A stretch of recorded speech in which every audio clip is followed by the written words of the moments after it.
क्या आपको बार बार पेशाब आ रहा है, मतलब बार बार लघु शंका आ रही है, या फिर लग रहा है कि बाथरूम आपको बहुत तेज़ी से जाना पड़ रहा है, बहुत स्पीड में, वरना आपके कपड़े थोड़े गीले हो सकते हैं, या ऐसा लग रहा है कि घर का कोई मेंबर अगर बाथरूम में है तो आप वेट नहीं कर सकते, आप दरवाज़ा पीटने लगते हो, यानी अर्जेंसी है आपको।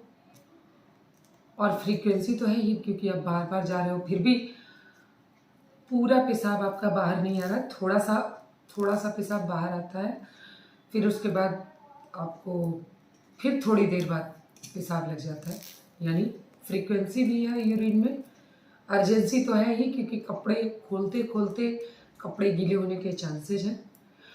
या फिर आपको लग रहा है कि जब आप पेशाब करते हो तो आपको जलन होती है, यानी आपको डिस्यूरिया भी है। तो ये वीडियो आपके लिए है, क्योंकि आपको यूरिनरी ट्रैक्ट इन्फेक्शन है। पर आगे बढ़ने से पहले मैं अपना परिचय दे दूं। मैं डॉक्टर संगीता चौधरी, आदर्श मल्टी स्पेशलिटी सेंटर गौशाला रोड सिवान की डायरेक्टर हूँ। स्त्री प्रसूति एवं बांझपन रोग विशेषज्ञ हूँ। तो अब हम लोग आगे बात करते हैं कि यूरिनरी ट्रैक्ट इन्फेक्शन होता क्यों है। बहुत कारण हो सकता है। अगर आपका ये ज़्यादातर महिलाओं में होता है, मर्दों की अपेक्षा। क्यों भैया, हर जगह ईश्वर ने महिलाओं के साथ ही क्यों ये बेइंसाफ़ी की है। मासिक उनको आना है, दूध उनको पिलाना है, 9 महीने बच्चे गर्भ में उनको रखना है, और बच्चे का भरण पोषण सब उनको करना है। और जब बच्चा बड़ा होता है तो किसके बेटे हो तो बाप का नाम जाता है। ये पुरुष प्रधान समाज है। ये तो समझ में आता है कि पुरुषों ने नाइंसाफ़ी की है महिलाओं के साथ, पर ईश्वर ने भी की है, ये समझ में नहीं आता। क्योंकि लड़कियों को 1350 सीसी ब्रेन दिया, लड़कों को 1450 सीसी ब्रेन दिया। और लड़कियों का यूरेथ्रा मतलब कि यूरिनरी ब्लैडर, यानी कि ये पेशाब की थैली है अगर, तो इस पेशाब की थैली से, और जो पेशाब जहाँ से यूरिन निकल रहा है यानी मूत्र द्वार, वहाँ और वहाँ दो तरफ पे स्फिंक्टर होते हैं जो कि बंद रखते हैं आपको। जैसे औरतें अगर बस में ट्रेवल कर रही हैं तो जब तक बस वाला गाड़ी नहीं रोकता वो रोक के रखती है पेशाब। तो कैसे रखती है, क्योंकि दो स्फिंक्टर, एक बाहर का और एक अंदर का होता है। तो बाहर वाला खुल भी जाए, अंदर वाला जो है जब तक उसमें वो जब तक बंद होगा, आपका ये बूंद यूरिन कहीं भी ट्रिकल नहीं करेगा। तो और जैसे ही एक बूंद भी यूरिन इसमें ट्रिकल कर जाता है, मतलब अगर आपको आपके फैमिली मेम्बर टॉयलेट में हैं और टॉयलेट खाली नहीं है, और जिनको यूटीआई हुआ है वो दरवाज़ा पीट रहे हैं, और वो कितना भी पैर को क्रॉस करके कोशिश कर रहे हैं कि इसको रोक लिया जाए, किसी तरह से यूरिन ट्रिकल ना हो, और दरवाज़ा पीट रहे, और अगर एक बूंद भी यूरिन ट्रिकल हो गया तो आपको वहीं पे या तो थोड़े कपड़े गीले हो जाएंगे या पूरा यूरिन बाहर आ जाएगा। तो ये दो स्फिंक्टर होते हैं जो बंद रखते हैं उस दरवाजे को। तो इन दोनों के बीच की जो दूरी होती है उस नली की, जहाँ से यूरिनरी ब्लैडर वो होता है मूत्राशय, जहाँ पे यूरिन जमा होता है। अगर आपके पास 100-150 यूरिन जमा है तो आपको आर्जे नहीं लगता। 200 पे आपको कस के आपको लगने लगता है कि नहीं, आपको यूरिन करने की ज़रूरत है। 250 पे लगता है कि आप रोक नहीं पाओगे। लेकिन यूरिनरी ट्रैक्ट इन्फेक्शन अगर है आपको, यानी मूत्राशय में अगर आपको इन्फेक्शन है, तो आपको इन्फेक्शन जो है वो आपको थोड़ा सा भी यूरिन जमा हो रहा है तो इरिटेशन होने लगता है ब्लैडर में, और आपको बार बार यूरिन के लिए जाने का मन करता है, एक्चुरेट करने का मन करता है। और ये दोनों जो है ये यूरिनरी ब्लैडर के बाद का जो लेंथ होता है यूरेथ्रा का, वो मर्दों में 12 सेंटीमीटर का होता है, औरतों में 4 सेंटीमीटर का होता है। तो आप समझ लो कि 3 गुना कम लंबाई होती है यूरेथ्रा की औरतों में। तो यहाँ अगर इन्फेक्शन है तो औरतों का जैसा है कि वेजाइना में बहुत सारे बैक्टीरिया भी होते हैं, तो और ख़ासकर मासिक धर्म के दौरान औरतों में बहुत ज़्यादा चांसेस होते हैं कि यूरिनरी ट्रैक्ट के इन्फेक्शन हो। तो कृपया आप जब आपको मासिक आए तो आप 4 से 5 घंटे पे पैड जरूर बदलें और स्वच्छता का थोड़ा ख्याल रखें।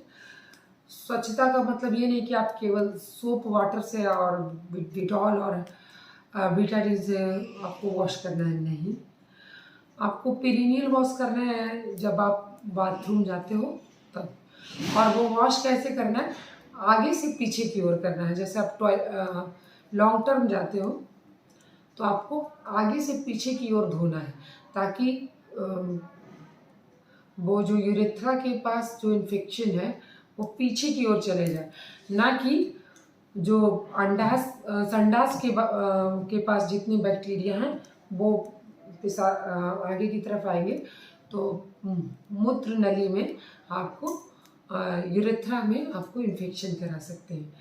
तो ये सब आप ख्याल रख के आप खुद को बच सकते हैं। और अगर आपको शारीरिक संबंध बनाना है तो उसके पहले आपको यूरिन पास कर लेना है, और संबंध बनाने के बाद भी आपको यूरिन तुरंत पास कर लेना है और हाइजीन का ख्याल रखना है। अगर आपको बच्चे नहीं चाहिए तो आपको कॉन्डोम का इस्तेमाल करना है, और उसमें खासकर ध्यान रखना है कि वो स्पर्मिसाइडल मतलब स्पर्म मारने वाला या फिर लिब्रिकेंट ना हो, उसका ख्याल रखना है। आपको पैंटी हमेशा कॉटन के यूज करने हैं, अंडर गारमेंट्स, और आपको कोई भी सेंट परफ्यूम यूज नहीं करना है पेरिनियल एरिया में। कोई भी वेजाइनल वॉश आप नहीं यूज करें, ज़्यादा धोने के फेर में भी ना पड़ें। लेकिन अगर आप दही खाती हैं तो आपके लिए अच्छे वाले फायदेमंद वाले बैक्टीरिया आपको ज़्यादा ग्रोथ होते हैं, जो आपके बाहर के इन्फेक्शन को आपको रोकते हैं। तो जो मोस्ट कॉमन इन्फेक्शन होता है वो इकोलाई का होता है, फिर यदा कदा क्लेब्सिएला और अदर बैक्टीरिया भी होते हैं। और अगर आपके एक पार्टनर को है तो आपको शारीरिक संबंध कम से कम 10 से 15 दिन तक नहीं बनाने चाहिए, क्योंकि आपके पार्टनर को भी इन्फेक्शन होने का चांस है। ये न्यूली मैरिड लोगों में भी होता है, तो इसको हनीमून सिस्टाइटिस कहते हैं। और जिनके हस्बैंड बहुत दिनों पे कहीं बाहर से आते हैं और शारीरिक संबंध रेगुलर नहीं बनता है, उन लोगों को भी ये इन्फेक्शन होता है, जल्दी यूरिनरी ट्रैक्ट का इन्फेक्शन होता है। तो जब आप ट्रीटमेंट कराते हैं तो कृपया आप खुद से ट्रीटमेंट ना करें, और डॉक्टर गूगल की सहायता से ट्रीटमेंट बिल्कुल ही ना करें, क्योंकि कभी कभी वो बहुत सही नहीं होता है। और जो भी एंटीबायोटिक का कोर्स है उसे पूरा करें, क्योंकि अगर 5 दिन का एंटीबायोटिक का कोर्स डॉक्टर ने दिया तो आपने 3 दिन की गोलियां खरीदी और 2 दिन का छोड़ दिया, तो अगली बार ये एंटीबायोटिक आपके बैक्टीरिया को मार नहीं पाएगा। आपकी बैक्टीरिया में इम्यूनिटी आ जाएगी इस एंटीबायोटिक के खिलाफ लड़ने की, और अगली बार डॉक्टर को इससे हायर एंटीबायोटिक प्रिस्क्राइब करना पड़ेगा। तो एंटीबायोटिक का कोर्स पूरा करें, और अगर नहीं करते हैं तो आपको रिकरेंट यूटीआई मतलब बार बार यूटीआई की समस्या से आपको जूझना पड़ेगा, जो हम लोग चाहते नहीं। तो अगर आपको ये सब लक्षण है तो कृपया अपने गायनेकोलॉजिस्ट से तुरंत मिलें, या फिर हमारे इस नंबर पे कॉल करें जो नंबर दिखाया जा रहा है।